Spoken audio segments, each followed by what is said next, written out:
To our channel home study 24x7। Home study 24x7 আমাদের চ্যানেলে সবাইকে স্বাগত জানাই। আজকে আমাদের চ্যানেলের জন্মদিন, তো আজকে তো আমাদের ভিডিও ছাড়তেই হতো। আমরা আজকে যে ভিডিওটা এখানে ছাড়তে চলেছি সেটা একটা রিকোয়েস্ট ভিডিও, অর্থাৎ কমেন্ট বক্সে আমি এই ভিডিওর চেয়েছেন একজন স্টুডেন্ট, তো সেই কারণে আমরা আজকে এই ভিডিওটা করতে বসলাম। তো today's topic is post-translational translocation into the endoplasmic reticulum. Actually আমরা সবাই জানি যে এন্ডোপ্লাজমিক রেটিকুলামে কী কাজ হয়, সেটা হচ্ছে প্রোটিন প্রসেসিং হয়। একটা প্রোটিন তৈরি করার পরে সেই প্রোটিনের প্রসেসিং সেটা হয় এন্ডোপ্লাজমিক রেটিকুলামে। আমরা ইতিমধ্যে ট্রান্সলেশনাল ট্রান্সলোকেশন নিয়ে আলোচনা করেছি। ট্রান্সলেশনাল ট্রান্সলোকেশন পার্টটা হচ্ছে ট্রান্সলেশন, মানে আরএনএ থেকে প্রোটিন তৈরি হতে হতে সেই প্রোটিন যখন এন্ডোপ্লাজমিক রেটিকুলামে ঢুকছে, তখন একটা প্রসেস কিছু কিছু ইউক্যারিওটস এবং ইস্ট সেলে আমরা পোস্ট ট্রান্সলেশনাল ট্রান্সলোকেশন দেখি। বেশিরভাগ ক্ষেত্রে আমরা ট্রান্সলেশন ট্রান্সলোকেশনই দেখি, কিছু কিছু ক্ষেত্রে আমরা পোস্ট ট্রান্সলেশনাল ট্রান্সলোকেশন দেখি। তো সেক্ষেত্রে আমরা কি দেখি, সেক্ষেত্রে দেখি যে ট্রান্সলেশন হয়ে গেছে, অর্থাৎ এমআরএনএ থেকে প্রোটিন তৈরি হয়ে গেছে। আফটার দ্যাট প্রোটিনটা এন্ডোপ্লাজমিক রেটিকুলামে কী করে ঢুকছে, সেই প্রসেস নিয়ে আজকে আমরা আলোচনা করব। চলো জলদি আমরা এই প্রসেস নিয়ে একটু পড়াশোনা করে ফেলি। ফার্স্ট আমাদের জানতে হবে what is post translational translocation. এক কথায় আমরা বলেইছি যে ট্রান্সলেশন মানে হচ্ছে আরএনএ থেকে প্রোটিন তৈরি করা, প্রোটিন সিনথেসিস ফ্রম এমআরএনএ। আমরা তো জানি সেন্ট্রাল ডগমা, ডিএনএ থেকে ডিএনএ তৈরি করাটাকে আমরা রেপ্লিকেশন, দেন আরএনএ এমআরএনএ তৈরি হওয়াটাকে transcription, after that from mRNA to protein translation. তো এই ট্রান্সলেশন হয়ে যাওয়ার পরে প্রোটিনটা এবার ঢুকবে হচ্ছে এন্ডোপ্লাজমিক রেটিকুলাম। তো সেখানে কিভাবে ঢুকবে সেটাই হচ্ছে আজকে আমাদের টপিক। আমরা ইতিমধ্যে ট্রান্সলেশনাল ট্রান্সলোকেশন অলরেডি পড়ে ফেলেছি, অর্থাৎ ট্রান্সলেশন হতে হতে, অর্থাৎ রাইবোসোম থেকে থ্রু প্রোটিন সিনথেসিস হতে হতে প্রোটিনটা কী করে এন্ডোপ্লাজমিক রেটিকুলামের মধ্যে ঢুকছে ফর প্রসেসিং। এখন আমরা পড়বো যে ধরো প্রোটিনটা তৈরি হয়ে গেছে, এইবার সেই প্রোটিনটা কিভাবে এন্ডোপ্লাজমিক রেটিকুলামে ঢুকছে।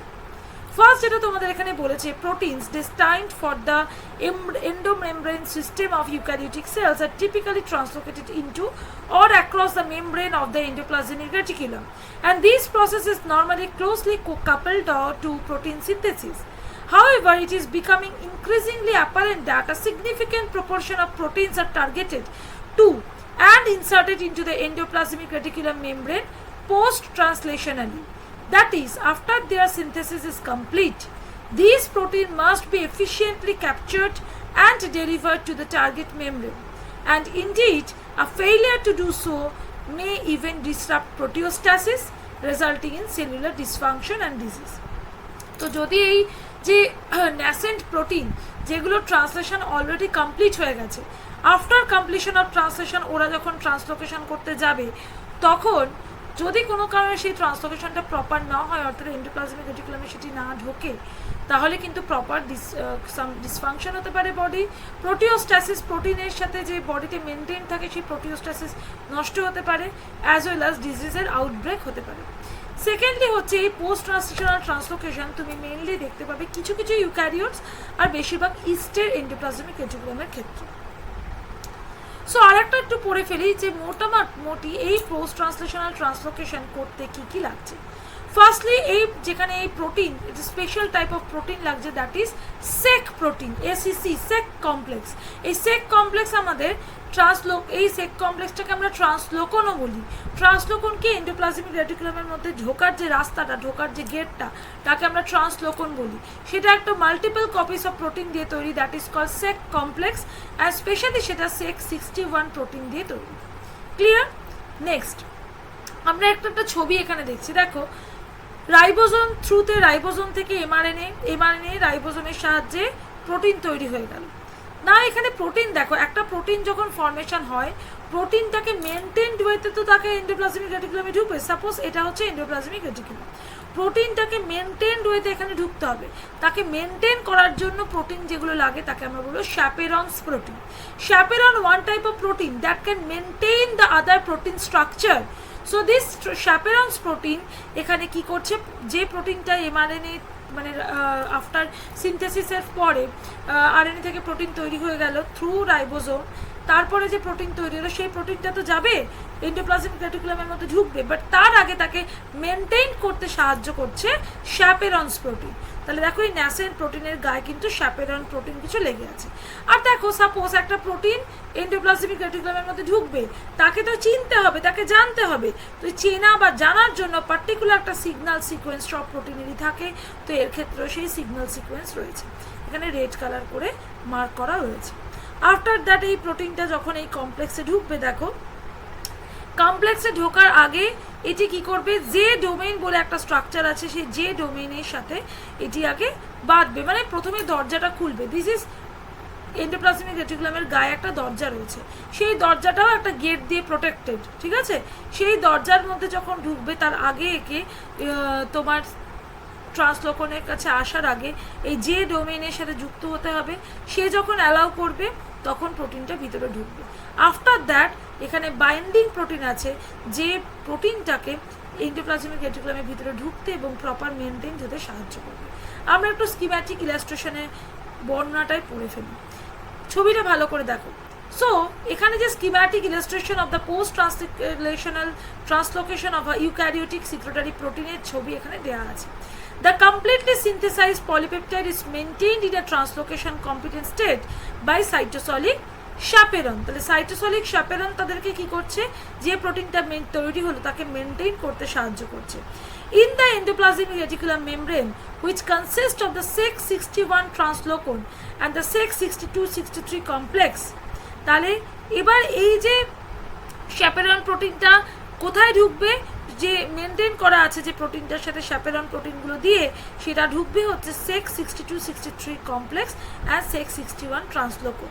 তাহলে এখানে দেখতে পাচ্ছ ট্রান্সলোকনটার নাম Sec61 ট্রান্সলোকন, আর তাকে মেনটেন করে যে ডোমেইন রয়েছে তার নাম Sec62-63 complex. The J domain of Sec63 recruits and activates the luminal BIP or binding protein।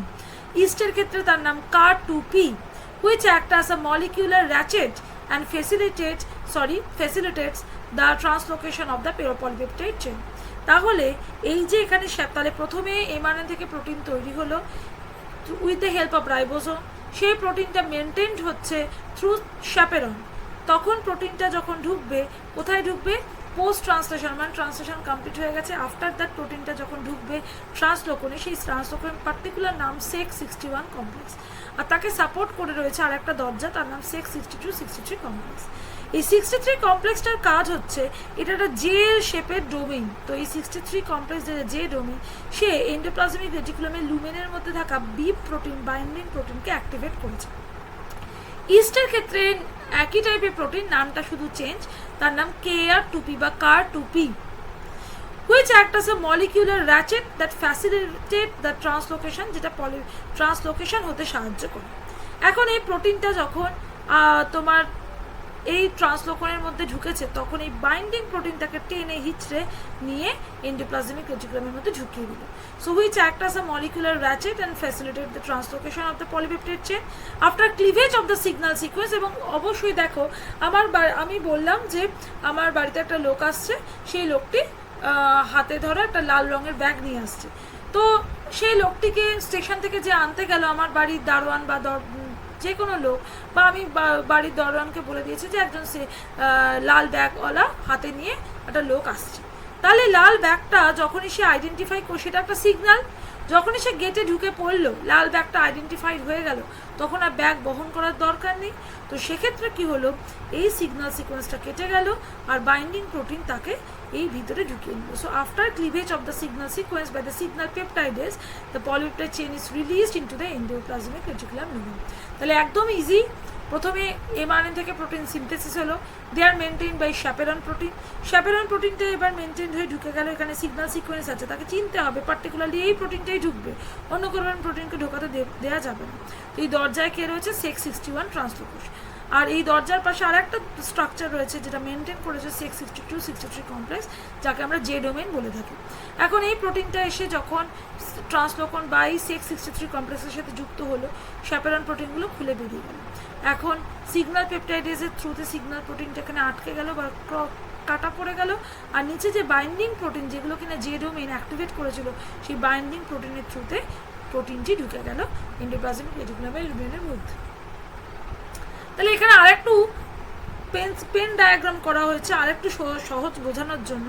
দেখো ফার্স্ট এটা রাইবোজোম, সেখান থেকে প্রোটিন তৈরি হচ্ছিল, এর মধ্যে একটা সিগন্যাল সিকোয়েন্স রয়েছে। প্রোটিনটা যখন তৈরি হয়ে গেল তার গায়ে রয়েছে চ্যাপেরন প্রোটিন, তাকে মেনটেন করেছে। আফটার দ্যাট এখানে ট্রান্সলোকন CEC61 কমপ্লেক্স অ্যান্ড এখানে রয়েছে CEC62-63 কমপ্লেক্স, যে কিনা বাইন্ডিং প্রোটিনটাকে মেনটেন করলো। এবং এই যে ন্যাসেন্ট প্রোটিনটা আসছিল, সে যখন ঢুকতে গেল বাইন্ডিং প্রোটিনটাকে টেনে নিয়ে আসলো। তার আগে সিগন্যাল সিকোয়েন্সটার আর দরকার নেই, সিগন্যাল সিকোয়েন্সটাকে কেটে দিল। So protein destined for post translational translocation import to the endoplasmic reticulum membrane, synthesized on free ribosome and maintains in an unfolded condition by cytosolic chaperone.